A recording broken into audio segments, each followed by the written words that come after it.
Well, hello and welcome to this week's episode of Politics in the Pulpit, a lectionary-based preaching resource designed to ask provocative questions of how politics could appear in our preaching this week. My name is Ali Macmillan and I'm a Methodist Deacon currently based at Methodist Central Hall in Westminster, also a member of the Methodist Diaconal Order, a religious order which brings a sense of rhythm and wholeness to my life. Before I trained for ministry, I was a teacher and I taught at a secondary school in Oxfordshire, teaching religious studies and ethics. I'm really passionate about coming alongside people where they are and journeying with them as they discover God at work in their lives. Each week, I'm joined by a guest from a different place and space on the pulpit and political landscape. And today, I'm really pleased to introduce Deacon Angie Allport. Angie is a Methodist deacon as well and based in Hereford. Her role is primarily one of community engagement. Angie is an active campaigner on justice issues of peace and justice and is a co-founder of the network of Methodist activists and secretary to the Methodist Peace Fellowship. So lots to bring to the podcast today. Welcome, Angie. Thank you so much for joining us. Thank you, Ali. It's good to be with you.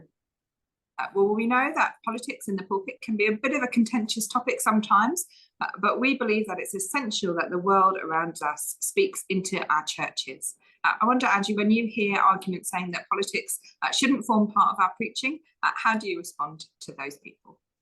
I can't see how they can be separated. For me, they're just intrinsically related. Both our faith and politics affect us. They affect how we live. They affect our lives. As people of faith, we're called to live in a particular way, and politics can affect how we then live that out. But also, hopefully, in a democracy where we hopefully have a say in politics, our faith can help shape public policies and government decisions. So for me, they're together.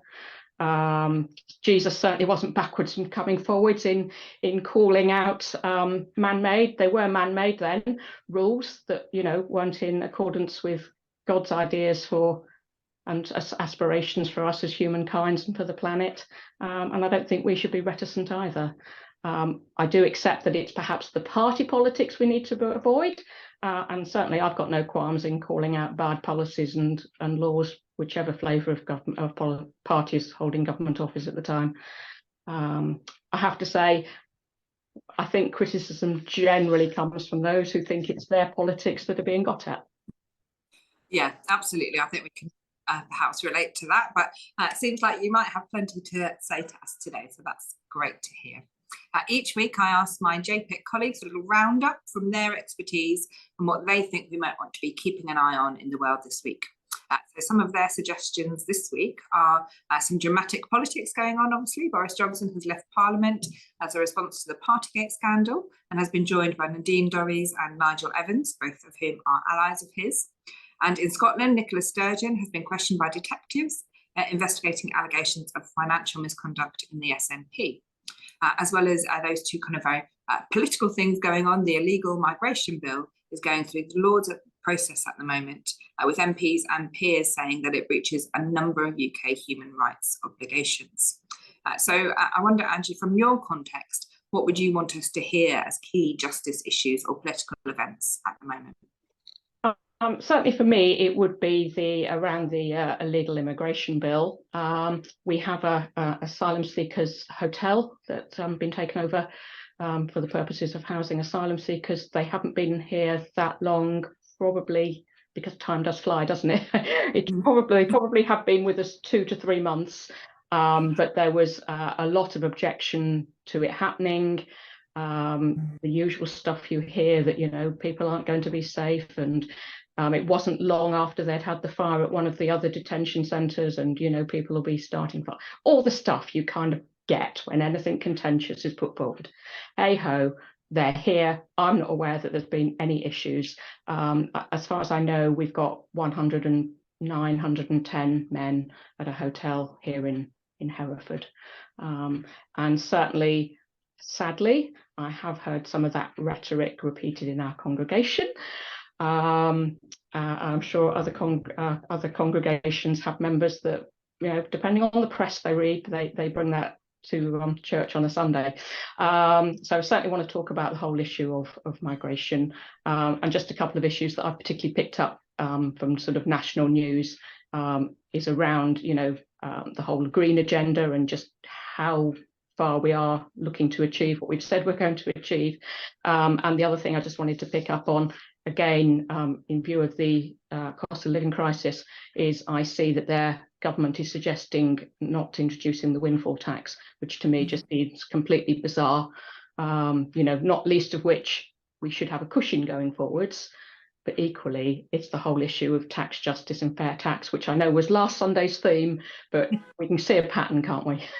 Absolutely. And whilst we have particular Sundays to just highlight things for us, those issues don't just go away because it's not that particular Sunday. So absolutely. Well, to be honest with you, because I'm actually wanting someone to talk about asylum seekers at a hotel that's in Evesham, but they're away on holiday, I'm actually going to do the whole issue around asylum seekers on the 16th of July, which is the date they can come over and hopefully bring some asylum seekers with them. So yeah, we shouldn't be, I know this is put together around the lectionary, but sometimes we shouldn't get too tied up with special Sundays and the lectionary. And that's a really helpful point to make, isn't it? That actually we need to be thinking about these issues all the time, and whenever we can make it work, we make it work. Well, some key church dates to note just that are going on this week. It's Refugee Festival Scotland from the 16th to the 25th of June. So those listeners who are in Scotland will be aware of that, I'm sure. And that it's Refugee Week from the 19th to the 25th of June. I'm sure many churches will be thinking about that now, or as you've said, in the future, if that works better for them. But the readings for this Sunday, the 18th of June in our lectionary are Psalm 100, Exodus 19, 2 to 8a, Romans 5, 1 to 8, and Matthew 9, 35 to 10, 8, or you can continue that on to verse 23 if you wanted to. So those with our reading, so with our metaphorical newspapers open in one hand, let's turn to our Bibles. And I wonder, Angie, where you wanted to begin this week. I'm happy to begin with the Exodus passage to start there. And the particular text that did strike me really was that's that command, is command the right word, that if you obey my voice and keep my covenant, you shall be my treasured possession. And the Exodus reading talks about that covenantal relationship that existed between God and the Israelites. And that was really based on God having brought the Israelites out of bondage and looking on them to now play their part in liberating and freeing others. That's how I understand God's command. Obedience, of course, is a word that contemporary society often struggles with, the idea that we obey. I think we're all a bit rebellious at heart. But it does, the word has its roots in listening. And at the end of the day, we are prepared to listen to those whom we love and admire. I'm struck by influencers on social media. How many people listen to what they have to say, whether the advice is good or bad. And the first word of the prologue to St. Benedict's rule is to listen. And listening is an active thing, isn't it? If you're going to carry out a task, you don't know how to do it, you ask somebody how you do it, they tell you, you've got to listen. And then hopefully do what they've said. So it's really that call of God to listen to what I'm saying to you, listen to what I want you to do in the world on my behalf. And if you obey my commands, you'll be my treasured possession. And I also just wanted to reflect on that idea of treasured possession and being chosen. I don't see that in terms of you're chosen because you're special, you're my favourite, but rather you're chosen and commissioned for this particular task. I want you to, to be my hands and feet in the world, the light to the world. Basically God's call is to love. And that's all we're being asked to do. I know that's not easy, but at its fundamental heart, that is God's request of it, isn't it? Request of us is to love others. And it's putting that into practice. And I love that about tying that obedience into listening, and then that leads into then action. That's really, I can see how you could build a sermon out of that. I was recently on a mental health awareness and mental health first aider training, and we spent quite a lot of time on active listening. And it strikes me that it's something that we talk about a lot, but how often we actually put into practice. perhaps we need to work on that a bit. I think so. And, these days, I try not to do it myself, but I do it myself. But, you're in conversations with people, they're looking at their social media or phones.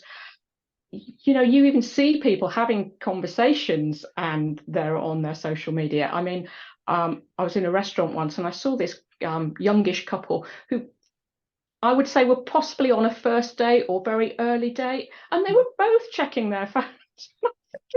Do you not want to get to know each other? Yeah.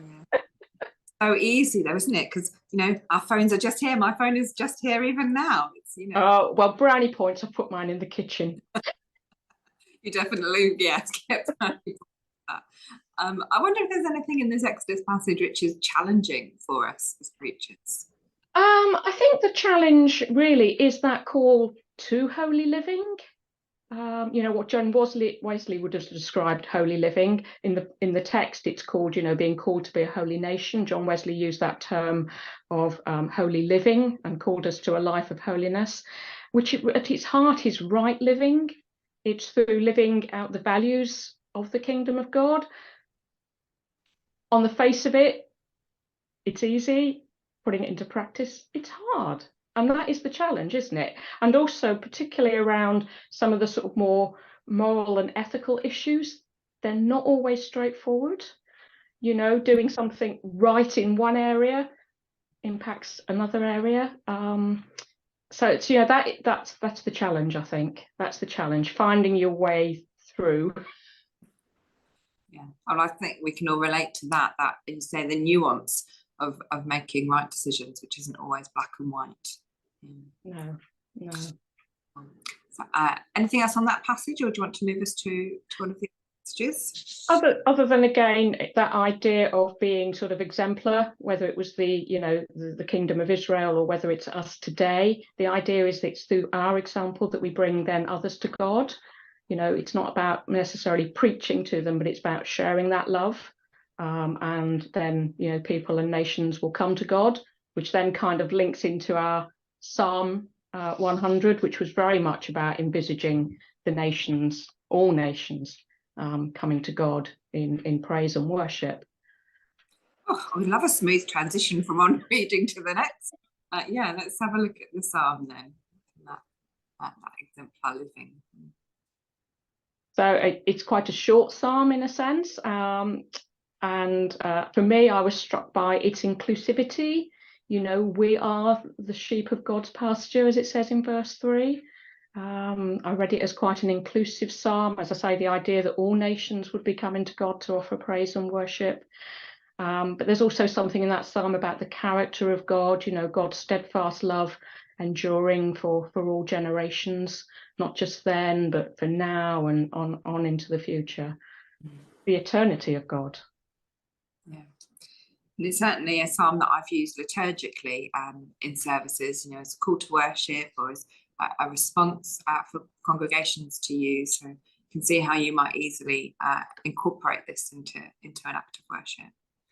Yeah, and there are certainly some sort of modern readings of psalms. Nan Merrill, puts a nice spin on some of the psalms. And his first name now escapes me, but somebody Brunt has done the psalms with a quite a modern reading. So for myself, I do fairly often look for those more modern readings of the psalms. Sometimes I do the liturgical thing from using what's in Singing the Faith for the people to respond to, but I do sometimes look at those more modern readings that perhaps just speak a little bit more into modern contexts. Yeah, excellent. Thank you. Yes, it's as you say, not a very long psalm, but you can see how it has lots to say to us actually. Wonderful. Did you want to move to the Romans passage? Yeah, well, I'll do Romans and then we'll come back to the Gospel. This is one of those passages where we encounter that difficult idea of suffering being good. Always a contentious one. That said, I'm sure you will have crossed this as well, Ali. You know, we come across people who actually do say that it was when they were at their lowest point that they actually found God was closest to them. But equally, you know, there is the contextual setting. You know, there was a lot of persecution of Christians going on at that time. So the idea of suffering then is perhaps, you know, put a little bit differently than we would look to see it today. But ultimately, yes, the passage talks about suffering, but it also has that message of hope. And that's the hope we have, isn't it? That all will be well. And we have that hope that, you know, God can change hearts. We just need that faith. So a little interesting reflection. I had a conversation with somebody who said that it was a he, happened to be a he. He said that he felt it was right to pray for Putin's death. Is it? Shouldn't we rather be praying for his change of heart, for his heart to be transformed? We haven't necessarily got to answer that today, Ali. And you know, I'm not sure that much. Well, I think I'm kind of sure we shouldn't be praying for Putin's death, but you know, sometimes I think for his heart to be transformed, that is a big ask. But you know, hey, you know, God can do anything. But that's an interesting, isn't it? How how should we pray and what should we be praying for? It's actually quite a big question for us. It is, isn't it? Yeah, it is. Yeah. I don't know about you, but sometimes I do the easy thing and just like name the issue. It's over to you, God. Yeah. You don't need my advice on what I'd like you to do. Yeah, because sometimes things are so big or so other, you know, so different to our own experiences. To try and find a way of praying into them in very specific terms can just feel impossible. Absolutely. But you don't want to pray about it. Yeah. I have to say, I won't be praying for anyone's death anytime soon. But No. praying for some changed hearts. Yeah. Even Putin. even Putin. Yeah. Anything else in this Romans passage for us? I didn't have anything as such, but once we've talked about Matthew, I'll perhaps talk about how I kind of saw a thread running through the readings. Yeah, brilliant. Okay, let's go to the Matthew one, and then we can come back to some overall themes and threads. That's helpful. So the Gospel then, Matthew 9 to 10:8. Where did you want to take us with this? What struck me really was that reference to them being like sheep without a shepherd, particularly with that connection to shepherd and sheep that we had when in the psalm reading, that you know we are all sheep of God's pasture. So that was the sort of thing that kind of struck me when I looked at the passage. And again, for me, this reading is about the work of God's kingdom. You know, Jesus was there not just proclaiming the gospel and not just proclaiming the good news, he was doing the good news. And you know, it's about word and action.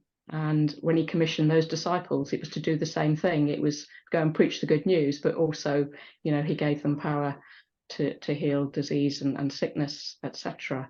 So for me, it's that, you know, good news is proclamation, as in orally proclaiming, but it's also that proclaiming through what we do.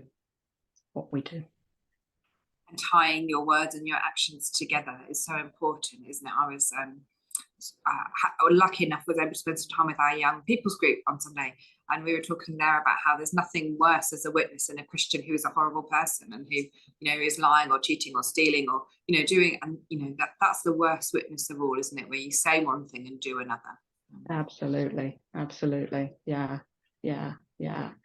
And then the other thing that struck me about the idea of them being sheep without a shepherd is, in the Bible, the shepherd is often you know, used to symbolize kingship, leadership. And in a way, I also saw Jesus basically criticizing the leadership. If he's seeing people without a shepherd, he's seeing people with poor leadership. or at least leadership that's letting them down, leaving them vulnerable, helpless, not intervening. And for me, if that's not politics from the pulpit, I don't know what is. Yeah, and so often, as you say in the Bible, that particularly in the Old Testament, when they talk about shepherds, that's in contrast. God's a good shepherd in contrast to your poor leaders who are being bad shepherds at the moment. So yeah. That's right. And I mean, Jesus invariably knew that criticizing leadership would lead to confrontation. We see various encounters of confrontation that Jesus has in the Bible, but he's concerned for people, and he's disappointed to see the lack of intervention on their behalf, and he's willing to speak out about it in the same way that we as Christians should then be following his example and speaking out against poor leadership that leave people marginalised and left behind in our society, particularly one of the wealthiest societies in our world. And that is a real challenge to us as preachers, isn't it, about how we tie those things together and don't get pulled into perhaps difficult ground where we can pull people in places that we perhaps might not want to take them, in terms of, as you say, getting party political, but actually being willing to challenge poor leadership is important. So I wonder where you would take that if you were preaching on these passages this Sunday. Is there particular poor leadership that you'd want to call out? So in terms of some of the issues we have already just touched on, in terms of the cost of living crisis at the moment, and the government announcing that they're probably not going to introduce the windfall tax on energy companies. I mean, part of me thinks that's just poor planning anyway. It should be an opportunity to build a cushion for future energy crisis, because I'm sure this isn't going to be the only one, or indeed having some sort of cushion for any sort of crisis.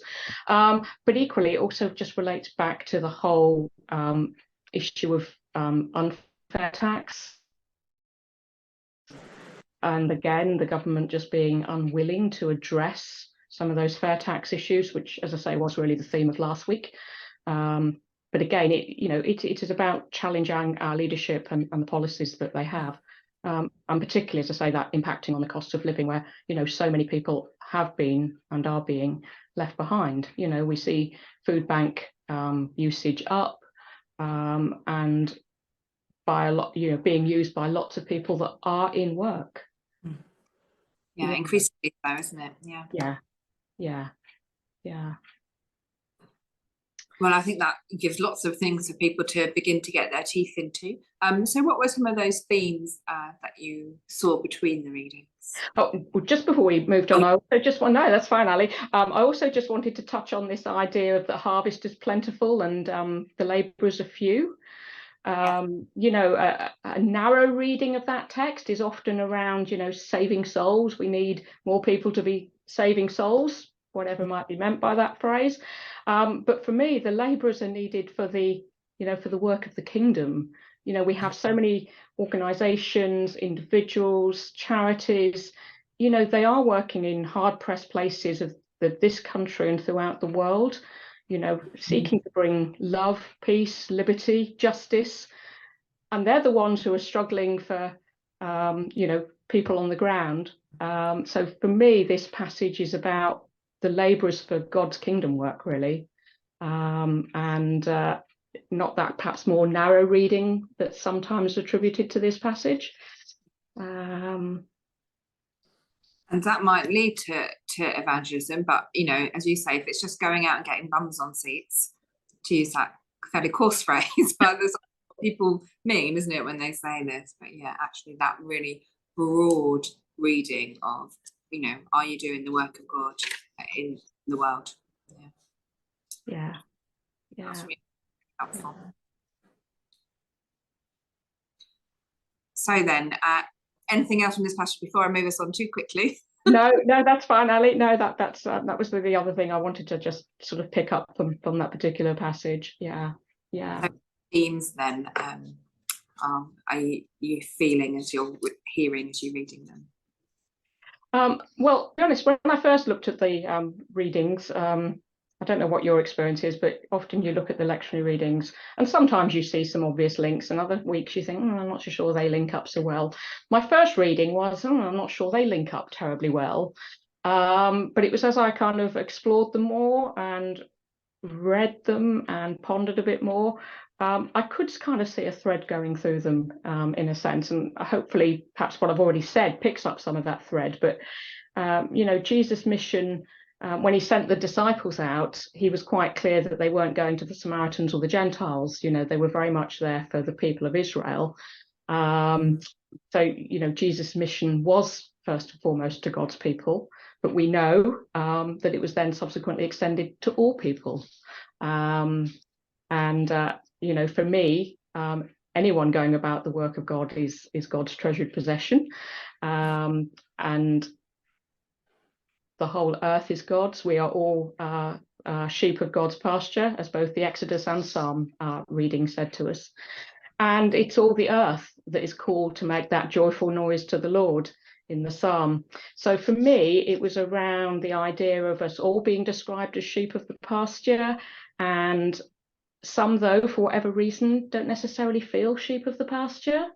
It might be illness, it might be oppression, it might be war, it might be bereavement, anything that makes people feel not part of the sheepfold, of the people that we're then called to sort of be shepherds to share that love. And then linking into Romans, doing that stuff, we need to be sustained in our faith. And just linking into that sort of passage from Romans, it's our faith and the peace of God that we know in our hearts that then sort of sustains us with the work we're called to do. I mean, as an activist myself, I very much see my spiritual life and sort of activist life very much interwoven. I know sometimes in the past we've counted to see sort of spiritual over here and the kingdom work over here. To me, a bit like the politics and faith being meshed together, activism and spirituality are meshed together. It's certainly my spirituality that sustains my activism. So that's where the Romans passage sort of spoke to me around the spiritual feeding that we need to then go and do the work that we're called to do. We're not called to die for others, as it referenced in the Romans passage. But equally, it's through doing the work of God that we share in that glory of God. We're bringing glory to God's name through what we do in the world. And as you've just said, Ali, where we rub up against issues and problems is where we say one thing and do another. And we need to be that shining light, living out and doing what we say we're going to do and the values we hold. And that might involve hardship for us. So that's perhaps the suffering that we encounter today in our religious life, rather than the persecuted Christian. I mean, there are persecuted Christians in the world, but in our context, rather than the sort of persecution that the Christians were seeing then, our suffering perhaps is a little bit of hardship. It's a bit too easy for us, isn't it, sometimes to, well, I'd rather be doing this than put myself out to do that. But as I say, that's when that's where we need to be obedient, isn't it? It comes back to the whole listening thing. Yeah. Oh, what an excellent linking it all together. Yeah, but it's true, isn't it, that actually making those easy choices is, in fact, I was just confessing one of my sins earlier to somebody that, I've been buying something on Amazon because it was easy and I just, did it. And actually that was an easy choice to make. And actually, is that the right choice to make? Bring a personal confession there, but it's the idea, isn't it, that we have other choices that we could make. It is, but I mean, preface this with other platforms are available, but the whole Amazon thing, I mean, so I can't, like yourself, they're easy. So my discipline around Amazon is I boycott them during Advent and Lent. I can't completely go without. Yeah. But and it's, you know, we all, as you say, we all make personal choices, and this isn't, we're not specifically against Amazon in particular, but it just highlights an issue, doesn't it, about, you know, what choices we make about what we do with the resources that we have. Yeah. Yeah, I try to, you know, when I order from Amazon, I still try to check that the supplier is in the UK. I try to do, you know, a little bit of the right thing around it. And, you know, allegedly they are improving their workers' rights, etc., and moving in the right direction. So hopefully they are. Yeah. And again, that will be around, you know, some of the pressure they faced as a corporation around, you know, they don't treat their workers particularly well. Yeah, and so we're using our voices as Christians to try and influence working practices, you know, is equally as important as how and where we spend our money. Absolutely, absolutely. Yeah, yeah, yeah, most certainly is.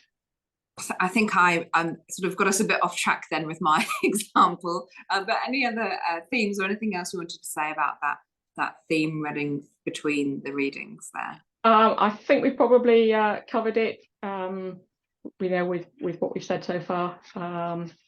So yeah, that's fine, Ali.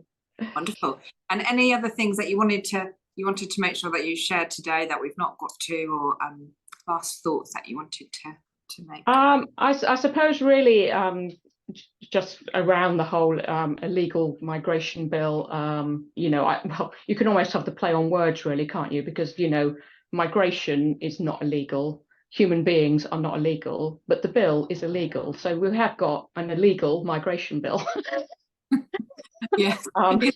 It's very strange, isn't it? Very strange, very strange. Yeah. Anyway, I was really struck by the debate that happened in the House of Lords. It went on till 4:15 in the morning on Thursday.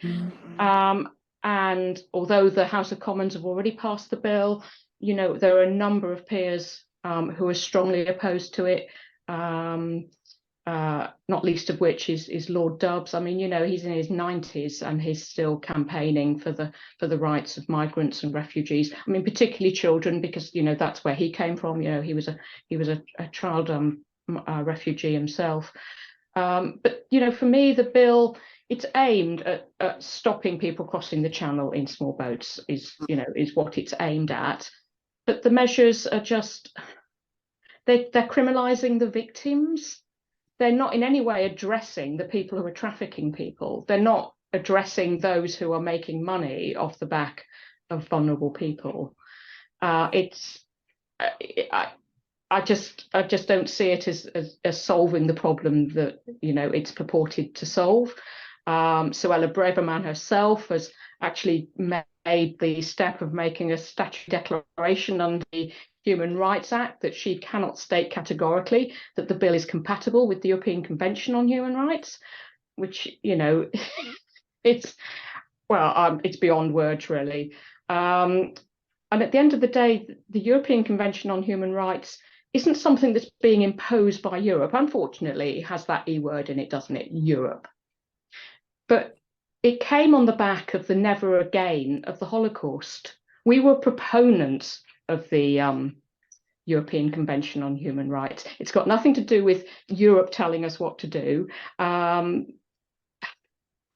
It beggars belief, really. It really does. So yeah, that's my main thing I've kind of got to say on the bill. But the other thing that struck me, and I don't know whether people would have picked up on this, because it was one of these things that was news for a little bit but soon moved on. But the MP for Harwich was bragging that the illegal they wouldn't be using barges for migrants.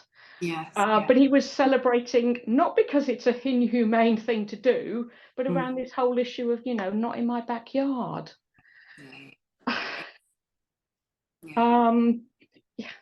You know, the idea that we, you know, I don't think we take enough time to think about, and we can't put ourselves in other people's shoes, but even just to try and think about the cost of, you know, deciding to leave your home, leave your family, leave most of your possessions. You know, the taking the decision to do that is not taken lightly. And yet the way it's presented in our press, the whole, they're only here for our jobs, they're only here for a free ride. It just makes me cross, really. It just makes me cross. And the idea then that people then are effectively criminalised for really wanting what we all want, the best for ourselves and our families, So can I then, as we've got you here, a Methodist activist, how would you encourage people to have a voice, to get involved, to do something about, if they feel as passionately as you do, it's come across? And I would think most Christians would look at the language and some of the rhetoric that's being used, no matter where they sit politically, around how the human beings are being spoken about and treated. What can we do? What are some of the things that we could do to make a difference? You can do fairly simple things like signing online petitions. That's just a click of a button. A lot of sites that do campaigning around this, and JPIT themselves are one of them, have got templates for you to be writing to your MP. I have to say, my MP here in Hereford, he is Conservative, but he has spoken against the Rwanda plan. Yay. Political spectrums, doesn't it? It is across the spectrum. It is across the spectrum. But yes, you can be writing to your MP. I mean, you could even, if you have sort of time and space, you could even arrange to meet with your MP. But equally, if you have got asylum seekers in a hotel near you, has something been set up to perhaps be doing some conversational English? Has something been set up to provide them with support around their applications for seeking asylum? Have they even got basic provisions, which I know is more the sort of charity response? But, at the end of the day, some of us are more comfortable with that charity response than the justice response. I would push people to the justice response, but equally there is a need for charity as well. Again, it's not one or the other, but we do the charity response, but we should really be digging deeper as to why is the charity needed. I answered your question there. Yeah, that's really helpful. I think it's just sometimes giving people some things that they could do, some ways forward, when a question feels so big and feels so difficult, and how can I do anything as one individual? I can't change. An ocean is made, sorry to cut across you, an ocean is made up of drops of water. We just remember that we need to be that little drop. I know, some days, I think, oh, am I doing it today? Is it worth it?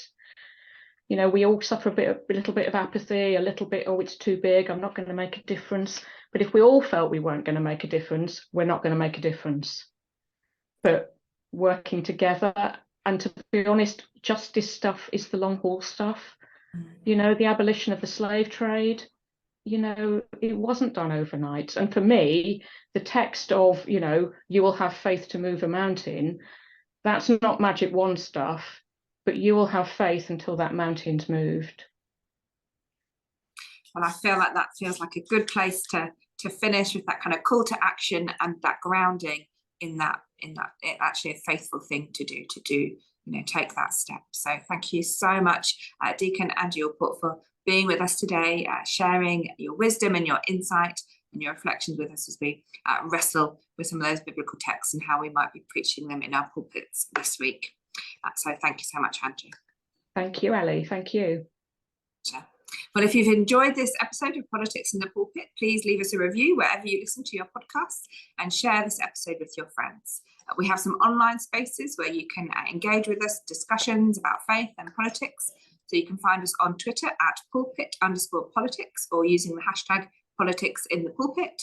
And we have a Facebook page, which you can access through the Joint Public Issues Facebook page.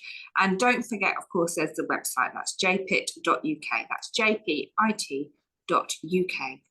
So the reflection that we're leaving you with this week from the readings that we've had is, how can we do God's kingdom work in the world, sharing God's love with the sheep of God's pasture? And so we're going to leave our episode this week with a blessing, this week written by David Adam. Lord, as you have called us, make us worthy of our calling. Guide us that we may become people you would have us be. Direct us that we may do what you would have us do. Through Christ our Lord. Amen. Amen.